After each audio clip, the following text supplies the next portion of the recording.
Right breaking news చూస్తున్నాం. తెలంగాణ ముఖ్యమంత్రి రేవంత్ రెడ్డి మరోసారి హస్తిన బాట పట్టనున్నారు.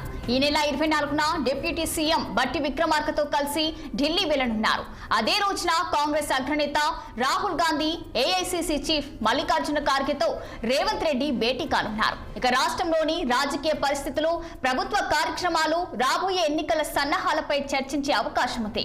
అలాగే ఏఐసీసీ జాతీయ కార్యాలయం, ఇక ఇందిరాభవన్ లో కాంగ్రెస్ ఎంపీలతో ముఖ్యమంత్రి సమావేశమవుతారు. ఇక పార్లమెంట్ వర్షాకాల సమావేశాలు జరుగుతున్న నేపథ్యంలో ఈ పర్యటన ప్రాధాన్యత సంచరించుకుంది. ఇక అదే రోజు సాయంత్రం తెలంగాణలో నిర్వహించిన కులగణన సర్వే విధానాలు, బీసీలకు 42% రిజర్వేషన్ల అంశంపై పవర్ పాయింట్ ప్రెజెంటేషన్ ఇవ్వనున్నట్లు ఇక కాంగ్రెస్ ఎంపీ మల్లు రవి తెలిపారు. ఇక ఇదే అంశంపై మరింత సమాచారం మా ఢిల్లీ ప్రతినిధి అశోక్ రెడ్డి ఫోన్ లైన్ లో అందించేందుకు సిద్ధంగా ఉన్నారు. చెప్పండి అశోక్, ఇక సీఎం రేవంత్ రెడ్డి మరి ఎల్లుండి హస్తినకు వెళ్లనున్నట్లు తెలుస్తుంది. మరి ఆయన ఢిల్లీ టూర్ షెడ్యూల్స్ ఏంటి, అప్డేట్స్ ఏంటి?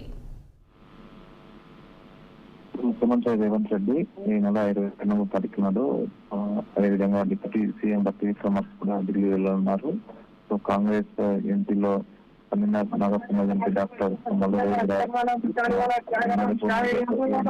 చెప్పారు. సో గతంలో ఢిల్లీలో లోక్సభ ప్రతిపక్ష నేత రాహుల్ గాంధీ, రాజ్యసభలో ప్రతిపక్ష నేత మల్లికార్జున ఖార్గేతో కలిసి CM Revanth Reddy, deputy CM Mallu బట్టి సమావేశమై రాష్ట్రంలో చేపట్టిన కులగణన, బీసీలకు 42% రిజర్వేషన్ల అంశంపై వారికి వివరించే అవకాశాలు ఉన్నాయి. సూచనల మేరకు అనంతరం ఆ రోజు సాయంత్రం 5 గంటలకు కులగణన, బీసీ రిజర్వేషన్లపై ఇందిరాభవన్ లో పవర్ పాయింట్ ప్రెజెంటేషన్ ఇస్తారని చెప్పారు. సో బీసీలకు 42% రిజర్వేషన్ల పై పార్లమెంట్ లో చర్చించాలని కోరనున్నారు. సో ఓవరాల్ గా 2 రోజుల పాటు ముఖ్యమంత్రి రేవంత్ రెడ్డి ఢిల్లీలో ఉండే అవకాశం ఉంది.